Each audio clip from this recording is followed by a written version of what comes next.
Yung mga sinasabi po nating existing practice na ngayon na ginagawa nila ay ano po ang legal basis nun? Po, napakaganda po ng tanong ng ating pinunong Menorya. At yan po, alam niyo po, dito po sa aking kaliwa, kung titingnan niyo po, dahil ang sabi ko po sa kanila, Ginoong Pangulo, tayo po ay haharap sa bar Tatnacher, mathematician pa. Kaya kailangan po, battery ng mga auditors ang kailangan po natin dito sa kaliwa. Ano po?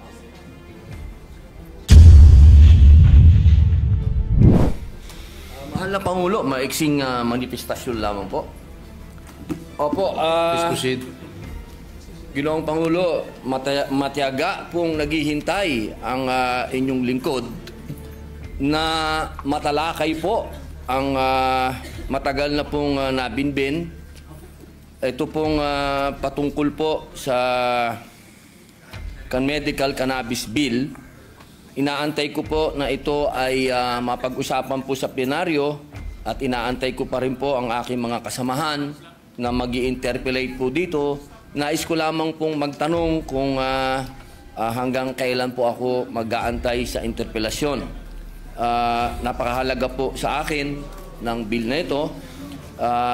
I have been patiently waiting for my medical cannabis bill to be discussed in plenary, but unfortunately not one of my colleagues is prepared to interpolate this measure.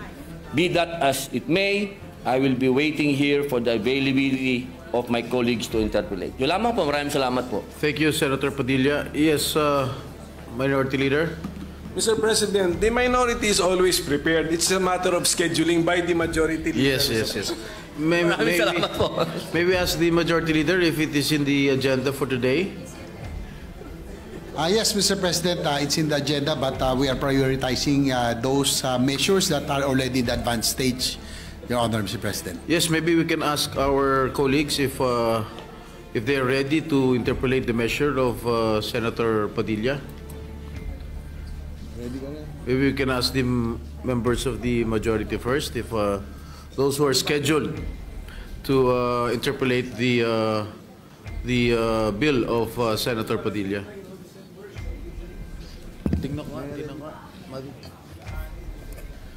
I think those who are scheduled to interpolate the bill of Senator Padilla is this representation, Senator Win Gatchalian, Senator Pia Cayetano, Senator Joel Villanueva, Senator Rizzo Ontiveros, and Senator Coco Pimentel.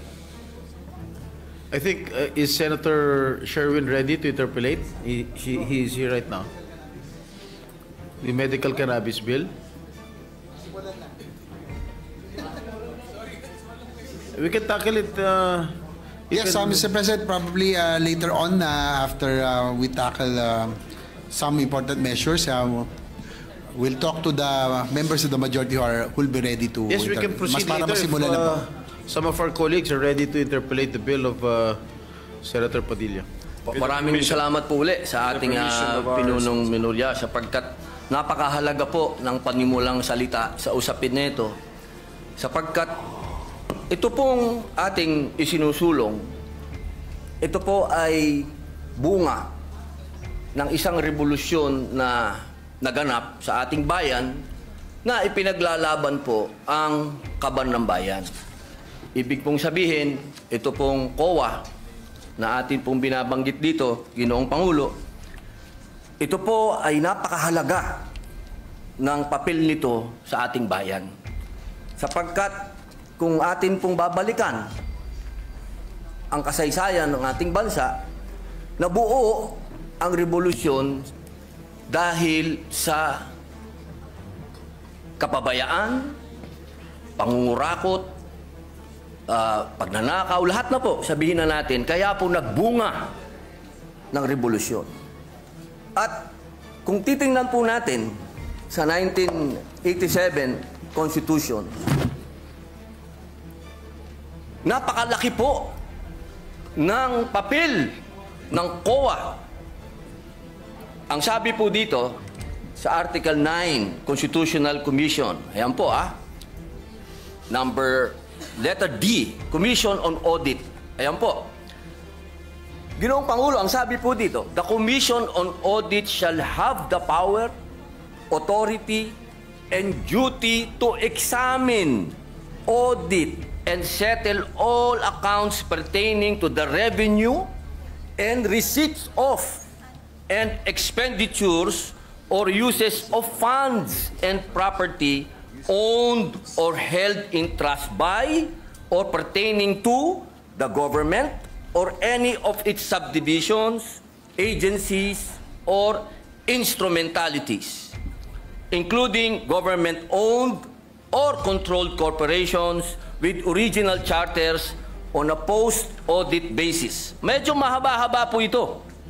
Kasi kasama po dito, pati po yung mga state colleges, lahat po ay sakop ng COA, Ginoong Pangulo. Ngayon, meron lang po tayong pinagdadaanan na, siyempre po, sa takbo po ng panahon, mahal na Pangulo, Tama ba ito? hindi naman po pwede na magmula po 1987 na nagawa po itong saligang batas, ang pinakamataas na batas dito sa ating bayan, hindi po nagkakaroon ng mga hakbangin para palakasin pa ang binigay na kapangyarihan sa COA. Alam niyo po, Ginoong Pangulo, ang ating pong COA ay masasabi po natin na international na ang kanilang standard. Dahil sa amin pong mga ginawang pagdinig, ang COA po ay miyembro at palagi ang uma-attend ng mga international seminars at studies patungkol po sa pag-audit. Ang kailangan lang po natin ngayon, mga mahal kong kababayan, ay yung kapangyarihan na ibinigay po sa kanila ay palakasin natin. Hindi inuulit ko po Hindi po natin dinadagdagan. Wala po yan, bawal po yan. Ang gusto po natin, mahal na Pangulo, ay palakasin po yung mga ibinigay sa kanilang kapangyarihan. Kaya meron po dito sa ating panukala na mga bago pong probisyon. Pero ito pong mga probisyon nito, mahal na Pangulo, hindi na po ito bago. Meron pong ilan na pinapractice na, meron pong ilan na masasabi nating bago. Pero yung pong mga bago na yun, pagka atin pong pinag-usapan, ay parang hindi na rin bago. Kaya po, aking mahal na Pangulo at ang atin pong pinakamamahal din na pinunong minorya, na pagka binalikan po natin ang kasaysayan, ako po ay talagang punong-puno ng kaligayahan sapagkat ang tatay po ng ating pinunong minorya at ang tatay ko po'y magkasama. Sila po'y magkasama nung panahon ng revolusyon. Kaya ito pong pinag-uusapan natin ay parang continuation po ito kung ano ang pinaglaban ng aming mga ama. Kaya ako po, mahal na Pangulo, hindi ko po sinasabing ako po'y eksperto, hindi po ako magaling sa batas. Hindi din po ako mathematician, hindi din po ako auditor. Ako po isang revolusyonaryo. Kaya ang hinihingi ko po sa aking mahal na kaibigan, sa ating pong pinunong minorya, ay maging kapartner ko po siya dito sa paglinang ng panukala na ito. Sapagkat naniniwala po ako na ang pinaglaban ng aming mga ama hanggang ngayon, ito po ang natatanging lamang panglaban ng taong bayan sa korupsyon. Ito lamang pong COA. Maraming salamat po, Ginoong Pangulo. Salamat po. At marami na pong nasagot dun sa opening statement ng ating sponsor, ang ating mga concerns. Pero ito pong ating panukala ay isa po itong code. Opo. Tama po. So, ang gusto ba natin mangyari dito na lahat ng ating gustong malaman tungkol sa government auditing ay dito natin makikita at mahanap sa panukalang ito. Opo. Okay. Alam niyo po, katunayan po, mahal na Pangulo, noong nagsagawa po kami ng pagdinig, napaka eye-opener po Sapagkat marami po talaga na hindi naman nasasaad sa batas, pero kanila na po itong isinasagawa at ginagawa na po nila. Ang kailangan po natin ngayon na Ginoong Pangulo, maging batas po para mas lalo pong maging masabi pong matalim ang kanilang ipin po. Pero yung mga sinasabi po nating existing practice na ngayon na ginagawa nila ay ano po ang legal basis nun? Opo. Kasi ito ba'y, siyempre, bago nila ginawa yan, kinover muna nila sarili nila ng, ano ba tawag, circular ba? Opo, Is it circular. O, Opo. sige. Ano po ang legal basis ng Commission on Audit sa para sa kapangyarihan nila sa pag-issue ng circular? Opo, napakaganda po ng tanong ng ating pinunong minorya. At yan po, alam niyo po, dito po sa aking kaliwa, kung titingnan niyo po, dahil ang sabi ko po sa kanila, Ginoong Pangulo, tayo po ay haharap sa bar Tatnatcher. Mathematician pa. Kaya kailangan po battery ng mga auditors ang kailangan po natin dito sa kaliwa. Ano po?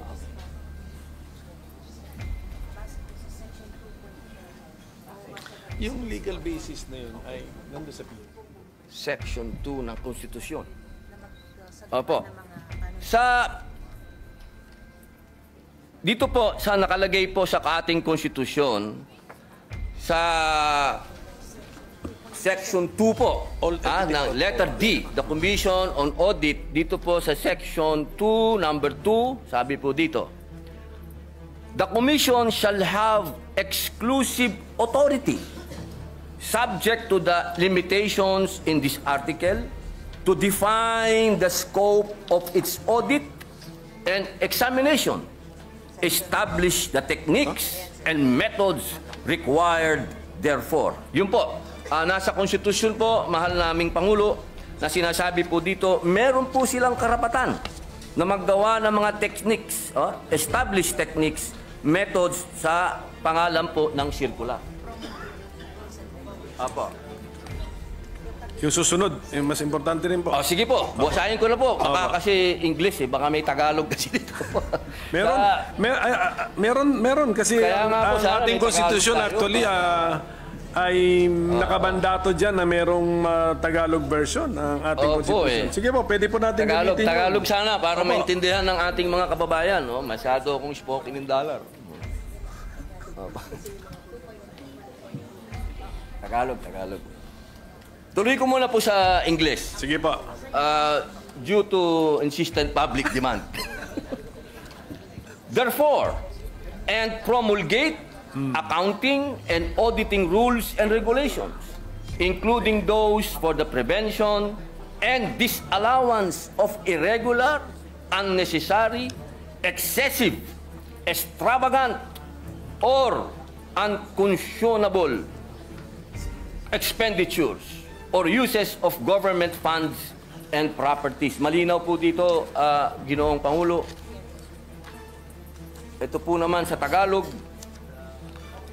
dapat magkaroon ang komisyon ng tanging otoridad batay sa mga katakdaan sa artikulong ito na magtakda ng saklaw na audit at pagsusuri nito, magtatag ng mga kaparaanan at pamamaraan na kinakailangan ukol doon at maglagda ng mga tuntunin at alituntunin sa pagtutuos at pag-audit kabilang ang mga ukol sa paghadlang at di pagpaghintulot sa mga paggugol o paggamit ng mga salapi at ari-arian ng pamahalaan na tiwali, hindi kinakailangan, labis-labis, maluho o hindi makatwiran. Yun po, Ginoong Pangulo. So, sa ngayon po, ang COA, aside from the circulars that they have issued, and aside from the constitutional basis in the 1987 Constitution, ano po ang batas na nag-govern sa kanilang mga kilos? Sa ngayon po ay Sa ang ngayon, saligang yes. batas. At siyempre po, yung pong nakaraan, nung panahon po ng tayo pa po ay nasa panahon pa ng Marcos Sr., meron po tayong Presidential Decree 1445. Opo, doon po nagbase halos... Opo. And that is a 1978 law. So, ibig na, ang gusto natin na sabihin ngayon, ang basic and fundamental auditing code na sinusunod ng COA sa ngayon is a 1978 law. Opo, opo. Yung 1978 auditing code na yan, paano naman siya binago ng mga detalye na nandun sa 1987 Constitution?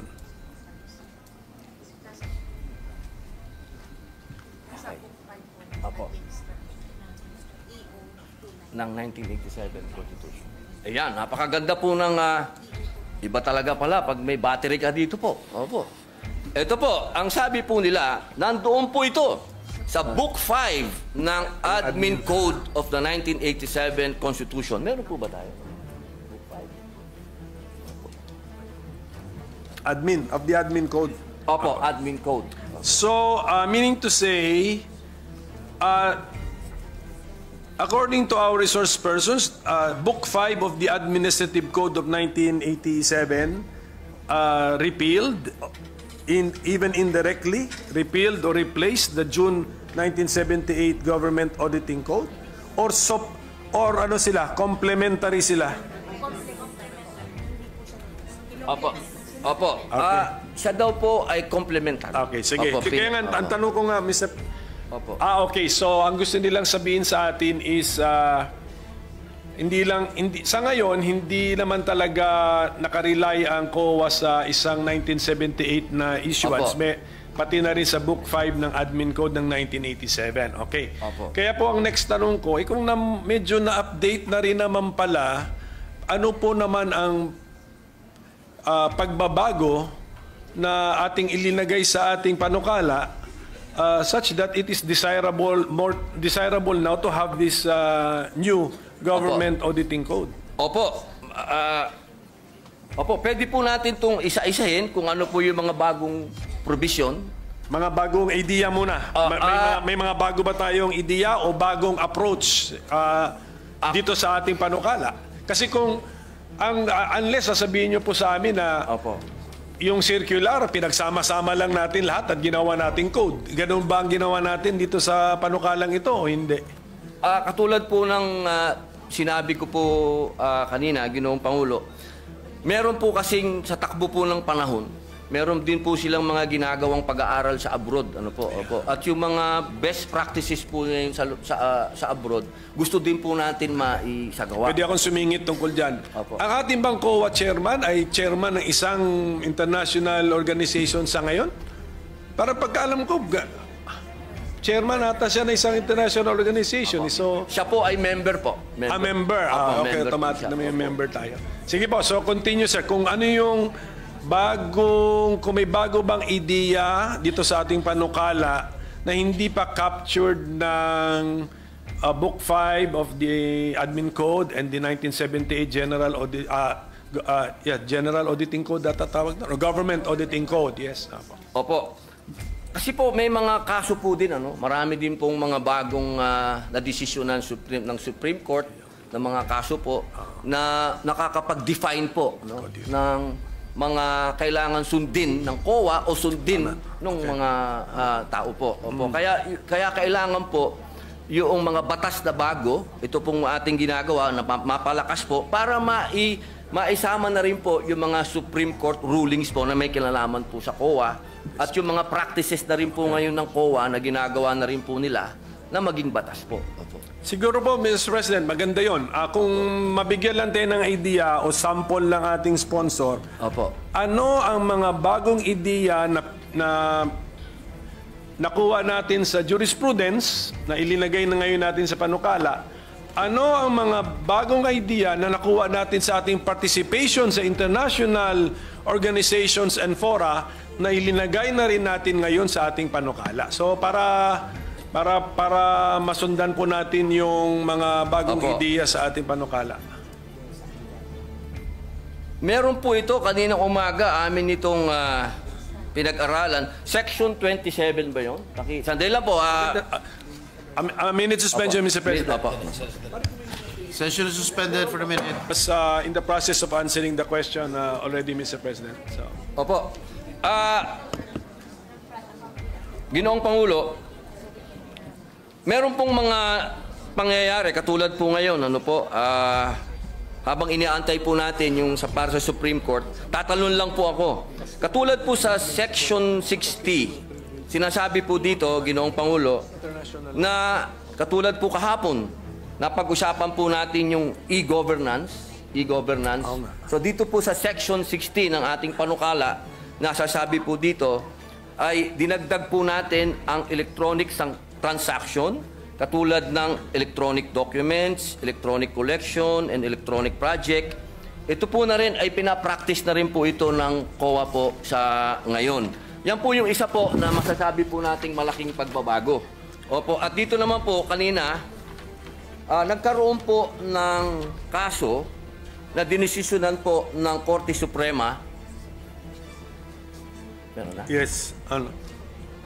Ito po yun, ano?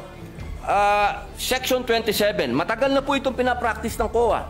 Ito po ay patungkol sa pagbabawal sa mga private entities for rendering audit or related services to government agencies.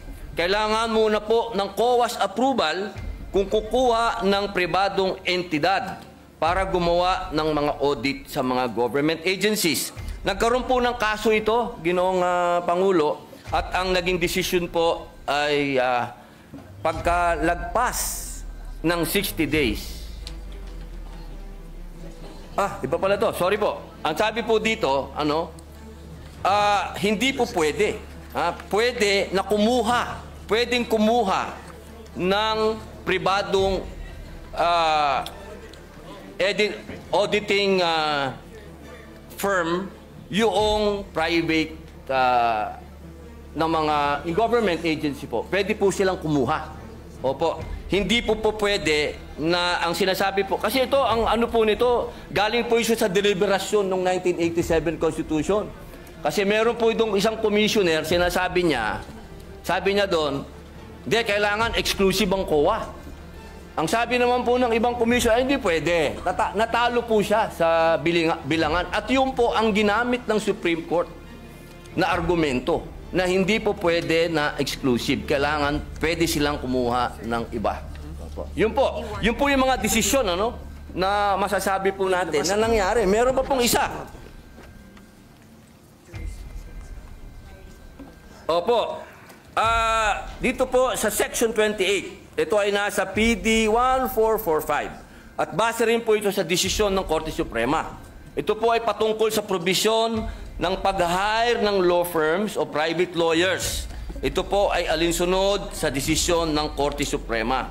Kasi alam niyo po, minsan kailangan magpaalam pa sa COA, hindi na po, kumbaga, nagkakasuhan na. Ginoong Pangulo, nagkadimandahan na, wala nang panahon. Ang sabi po dito, na kapag lumagpas na yung 60 days, deemed approved na po yung request ng kung sino man pong ang gustong mag-hire ng lawyer, private lawyer. Yun po yung mga masasabi nating bago na meron po talagang bigat. Kasi ito po ay may kinalaman na sa mga desisyon ng Korte Suprema at ganoon din po doon sa paparating po na e-governance. So, hindi pa po ito natitesting, itong Section 28, kunyari lumampas ng 60 days, gumastos na ngayon yung... Meron na pong desisyon. Meron na pong desisyon ang Supreme Court. So, sa ngayon, disallowed? Pero ang COA, wala pa po. Ilalagay po natin ngayon sa batas. Kaya nga, kung wala ito, kaya sa ngayon, disallowed. Hindi pwede. Kung pagbabasihan po yung desisyon ng Supreme Court, what was the decision? Allowed? The Supreme Court allowed the expense of government in the hiring of private lawyer or 60 days. Or sustained the 60 decision? days po So even the 60 days is in that decision? Hindi ako familiar po sa decision na yan. Opo. So, okay. Oo. Yun po, malinaw po yun eh. Malinaw po, Ginoong Pangulo, na halimbawa po, katulad po ng Pisan, di ba? Pisan, nag-hire po sila ng lawyer nila, lumagpas po, hindi po, ang nangyari ang tagal po, ano, hindi po nila maantay-antay yung approval ng COA. Ang sabi po, 60 days deemed approved na po yun. Pag lumagpas. Okay. Ngayon, kinaklaro natin dito. Opo. Sige po. How about sa international best practices? Meron ba tayong napulot doon na linalagay ngayon natin dito sa ating panukala? Ano pong tawag? Section 26. Ayun! Nako, ito po yung pinakamaganda na pinag-usapan po namin. Ako gusto ko po ito. Kasi maraming lugar na hindi napupuntahan ng COA. Nakalagay po dito sa Section 26. Institutionalizes COA Citizen Participating Audit Program. Ito po yung Deputized Citizen Participatory Office. Since 2016 pa po ito, ginagawa nyo na. Opo, nagde-deputize po sila. Opo, ng mga mga CPA po, no? Tawag po nila CPA, mga opo. Kaya po ito po ay napakaganda sapagkat marami pong lugar dito sa ating bayan ang hindi po napupuntahan, Ginoong Pangulo. So ito pong participation ng civil society organizations na natin ay linilimit natin sa remote and critical areas. Bakit hindi natin gawin as a general rule? Opo. Sama sila. Actually, general rule po siya. Opo. Well, ito pang ang pagkasulat natin ay located page 20 line 17 to 18 nakasulat dito. Monitoring of projects located in remote and critical areas. So mukhang maganda itong idea na ito. Bakit din natin gawing partner ng COA ang CSO? For all, if you want. Opo, yun daw po, practice na po na raw nila, Ginoong Pangulo. Ito po yung ginagawa na raw po nila. Opo. So, balikan po natin itong 26. Ano natin? Opo. I-expand po natin. Opo. Hindi ba sa bidding ay required, sa public bidding, required ang mga observers from civil society rin? NGO? Ganon? So, pag ino-audit ba ng COA ang isang project, tinitignan ba nila how the public bidding was conducted? Kasali po ba yun? Do they also, and in the process, do they look for the participation of the CSO or NGO or PO? Wala yung... Ay, pwede pa natin ito. Okay po. Limited lang daw po ang binibigay. Sige. Opo, doon sa... Pero sa lahat po ng bidding nandun.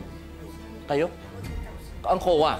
Opo, ang COA po nandun. Sa lahat po ng bidding na... Sige pa, so nakita naman natin yung... Andun yung attempt sa Section 26. Hindi ano na natin? Mas broad na. Ano na natin yung spirit nung anong panukala, nung section po. Ayusin na po natin. Opo. Tapos, Mr. President, bago ko ito malimutan, may mga concerns na riniraise yung mga private entities na it's either meron silang ano ba yun yung sa PPP? PPP. Because of the PPP, allowed ang private entities na parang meron siyang merger of activities or transactions with the government. Yun, meron silang isang section po rito, section 24, if I'm not mistaken, na yun po ang concern nila na ano bang klaseng audit authority ang gusto ma-exercise or pwedeng ma-exercise ng COA sa kanila under our bill, Mr. President? Opo. Ito po ay napakagandang tanong po ng ating pinunong minorya sapagkat ito po ay napakarami na po talagang tumawag din po ng aking pansin dito sa usapin nito. Kaya ito din po ay nagkaroon din po kami ng napakahabang talakayan dito. Ngunit ako din po ay nasagot ng COA sapagkat una po nilang sinabi sa akin na meron daw po talaga na tinatawag na Republic Act 11966. Ito pong RA na to sa second paragraph, section 31 ng PPP Code. Kung saan sinasabi po na ang mga PP projects awarded subject sa Government Audit Code or 2009 Revised Rules of Procedure ng COA and amendments thereto. Sa provision na ito, itinakda rin the COA in consultation and coordination with the PP codes shall adopt and promulgate the necessary framework and guidelines on accounting and auditing PP projects. Kaya dito po, sa ating Section 24, maliwanag naman po dito, ito ay patungkol sa limited jurisdiction ng COA sa mga private entities, kasama na rito ang public utilities. Meron po tayong mga pumasang batas na patungkol po dyan. Yung RA number 11659, ito po yung Public Service Act. Opo, na sinasabi din po na sinabi po ng korte na hindi naman to unconstitutional. So, sila po ay tatamaan po ng limited jurisdiction ng COA sa pag-audit po. Yun po ang aming pagkakaintindi, Ginoong Pinunong. Ang problema ko po, Mr. President, dito rin sa pagkasulat ng ating Section 24 na nasa page 19. Sa title ng section, limited jurisdiction over private entities. Pero pagbasahin mo yung body ng section, hindi mo naman makuha kung anong meaning ng limited jurisdiction. Kasi sinasabi rito, the Commission shall have authority to examine and audit the contracts, agreements, or dealings of private entities with the government, etc. So, the words used are examine and audit, which is the normal words, Mr. President. So, where is the limitation found, Mr. President? Okay.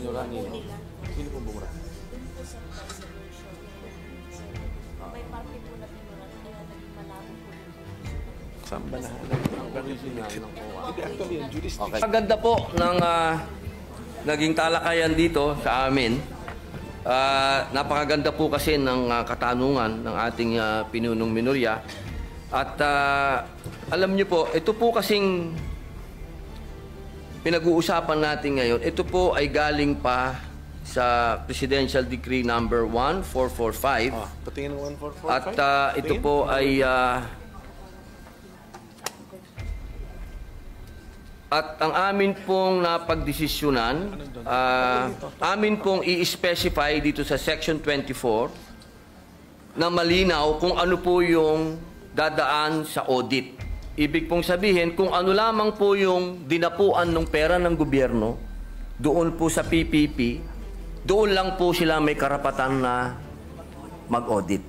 Kung saan lang po dumapo yung pera po ng gobyerno. Pero maliban po doon, wala po silang pwedeng silipin doon po patungkol doon sa private na kumpanya.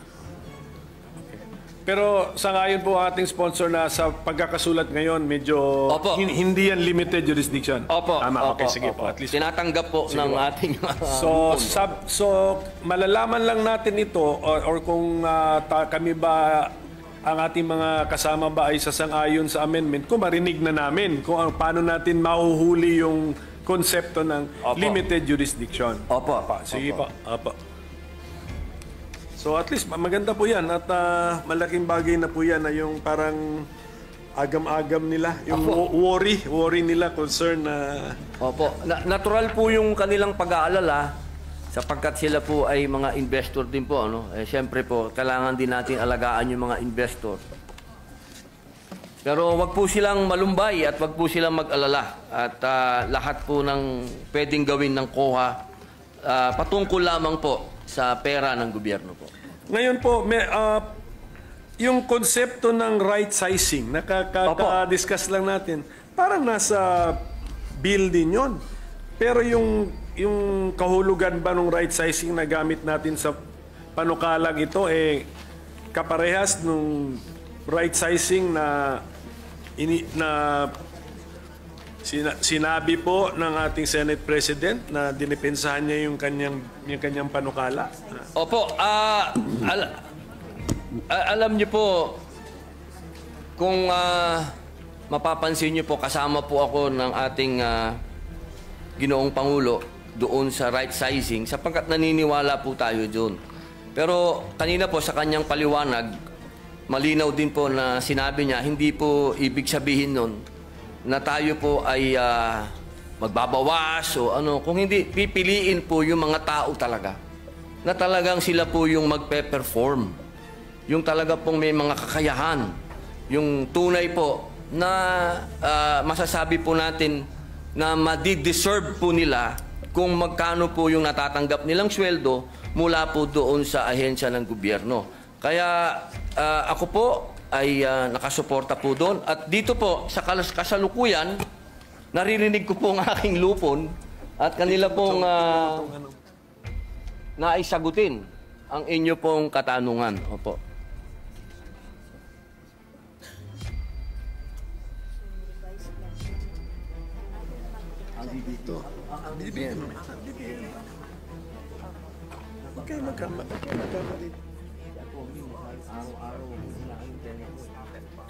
Opo.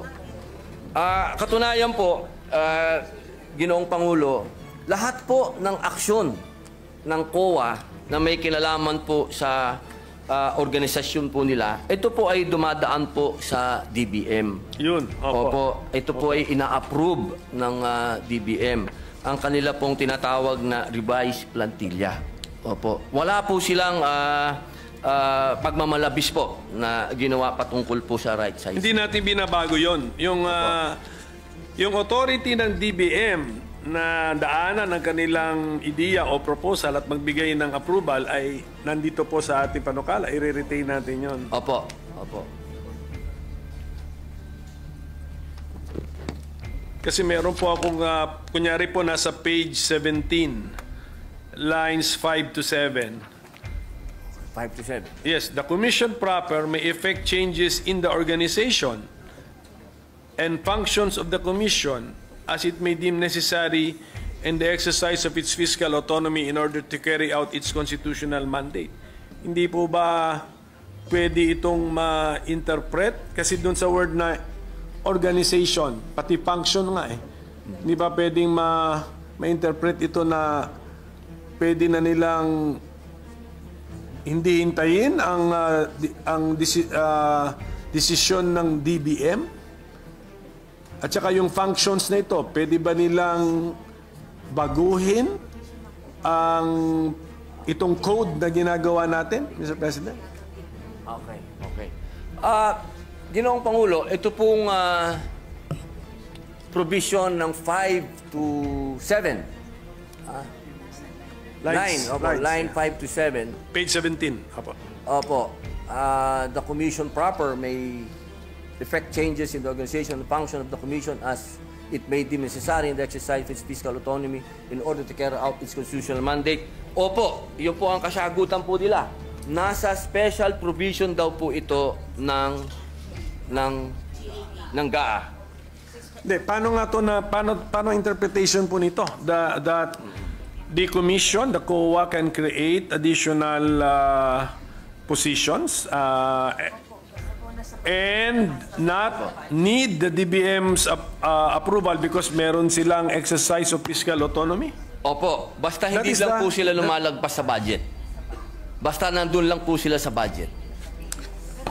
Eh, paano sila nabigyan ng budget? In the first place, di ba kung kinocompute ang budget, PS, MOE, capital outlay, also. Pero lahat po yun, Ginoong Pangulo, dumadaan pa rin po sa DBM yun lahat. Opo, upon approval po ng DBM. So ang gusto natin sabihin, ito pong paragraph na ito ay nasa GAA at lumalabas yan year after year after year. Check mo. Special provision po, pwede po natin basahin. Sige po, titingnan na lang po natin. Basta, oo, kasi ayaw natin ng ayaw natin ng Doon po ba sa... Oh, sige, pakitingin na lang po yung... Opo. Doon po ba? Pati po ba sa special provision ay binanggit ang fiscal autonomy? Ito po. Tingnan natin. Opo. Aha. Page. Saan to? Page 11. Andito? Apa, dahil po. Minute suspension po. Standing any provision of law to the contrary and within the limits of appropriations in this act, the chairperson of the Commission on Audit, COA, is hereby authorized to formulate and implement the COA's organizational structure. B. Fix and determine the salaries, allowances, and other benefits of the COA personnel in accordance with the rates and levels authorized under RA number 6758 as amended and RA number 6686 as amended. And C. Create new positions, transfer an item, or make other adjustments in the personal services itemization whenever public interest so requires. Implementation of the foregoing shall be subject to compliance with organization, staffing, and position classification and compensation standards of the DBM. Scrap and build policy and submission to DBM of a resolution stating the changes in the organization and staffing in accordance with the foregoing standards and policy for proper documentation. Yun po, Ginoong Pangulo. Okay. Wala bang Tagalog yan? Pero alam niyo yung tanong ko po. Kung yung paragraph na yan, lines 5 to 7, Opo. ay nandun sa special provision, ang layo po nung binasa ninyo, hindi naman yung paragraph na yan eh. So siguro ang sinasabi nila sa atin, kinompress yung at linagay. Pero delikado po kasi mag-compress tayo ng ilang ideas kasi when we re-expand the compressed sentence, pwedeng iba na ulit yung conclusion natin. Iba na po. So, mukhang ang sagot sa tanong ko, hindi. Wala itong paragraph na lines 5 to 7 ay wala sa special provisions. Hindi po. Wala po. Maaari po natin kung gusto po niyo, at sa palagay po ng ating pinunong minorya at professor na i-adapt na lang po natin yung dati, ay mas maganda po yun. Hindi, ang aking point po, mag-ingat po tayo kasi sabi nga natin kanina na kino-concede ng COA na yung kanilang reorganization or any changes sa kanilang organization, lalo na sa pag-hire ng paggawa ng mga posisyon, ay kinakailangan ng approval ng DBM. Okay. Ingat lang ako dahil diyan sa paragraph na yan, mukhang pwede nating isantabi ang requirement na kailangan ng approval ng DBM. So, yan lang po. Kung pwede rin natin balikan ang yung last paragraph ng Section 16, Mr. President. Gawan na ng paraan yan. But Mr. President, actually marami pang section dito na binimension nata ang fiscal autonomy ng COA. Pero kung pwede sa susunod na natin pag-usapan kung anong ang meaning ng fiscal autonomy, paulit-ulit na lumalabas dito sa auditing code na to. Kasi kailangan maintindihan po natin yun. Kasi meron din akong bill sa judiciary fiscal autonomy. Tama. Tapos ang CHR claims na meron silang fiscal autonomy. Nawala naman yung phrase na yun sa constitutional provisions concerning the CHR. So at this point, Mr. President, with the permission of our sponsor, if this representation can suspend his interpellation on this very important law. Alam kong very important ito, alam ko timely ito, alam ko nagmamadali tayo. We will extend our full cooperation, but unfortunately this is a code sa sheer length. Kailangan ng talagang daanan natin ito. Pero mas importante sa importance niya Kasi buong gobyerno, subject to this code, plus yung limited jurisdiction sa mga private entities na magdi-deal sa gobyerno, aabutin din sila ng code na ito. So ganun po kahalaga ito.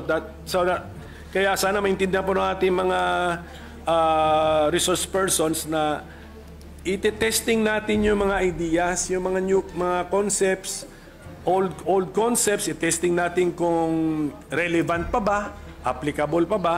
Then kung yung mga new concepts, iti-testing din natin kung mag-work ba sa tunay na buhay. So that is the purpose of our interpellation. But we are the minority is supportive of this bill. Napapanahon na. If 1978 yung PD, 1987 yung Book 5 ng Admin Code, ano na po yun? I mean, 30 plus years na ang basis. Nagbago na mundo. Sige po. So, and of course, I know for a fact na very exposed ang ating mga auditors to their participation in international organizations and fora. And in fact, meron tayong mga auditors na hinahire ng UN. Tama? Tama. So, must be, ano na yun, parang, anong tawag mo nun? Parang, ano ba yun? Parang endorsement or ano ba yun? Patunay na po yun. Patunay or pagkilala sa galing at abilidad at reputasyon ng ating mga auditors. Okay? So, yun lang po yun. So, I hope they understand may konting delay but this is a necessary delay. I hope they understand. So, thank you, Mr. President, if I can suspend my